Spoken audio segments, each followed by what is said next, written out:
Planets begin as dense knots in a cloud of gas and dust, swirling around a young star.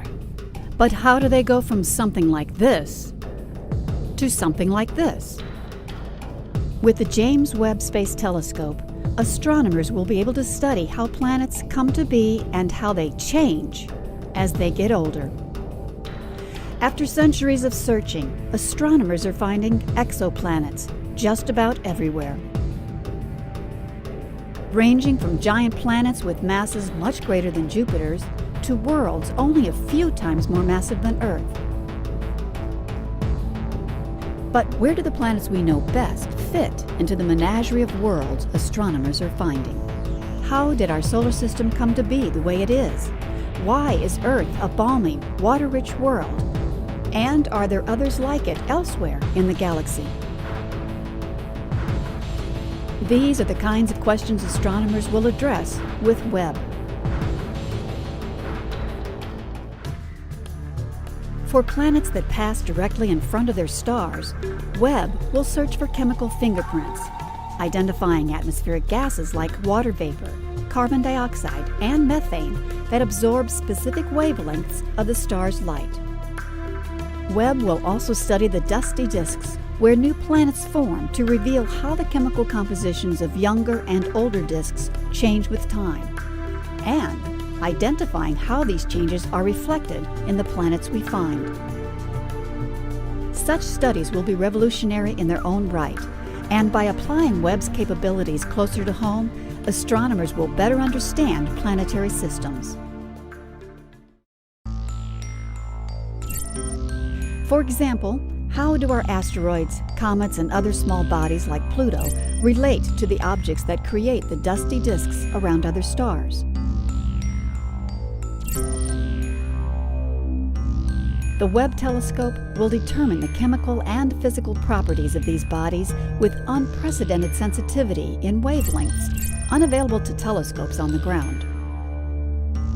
By learning more about the small bodies in our solar system, scientists will be able to address questions about the solar system's past and compare it to other planetary systems we find in similar phases of construction. For example, did Earth's oceans arrive by impacts with small icy bodies? If so, is the same process happening elsewhere? And can we find those locations?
The outer planets and their moons, and beyond them, the icy bodies of the Kuiper Belt.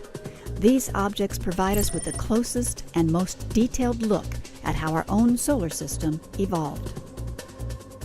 The James Webb Space Telescope makes it possible to take that understanding a step further, to probe the makeup of nearby planetary systems at comparable distances from their stars.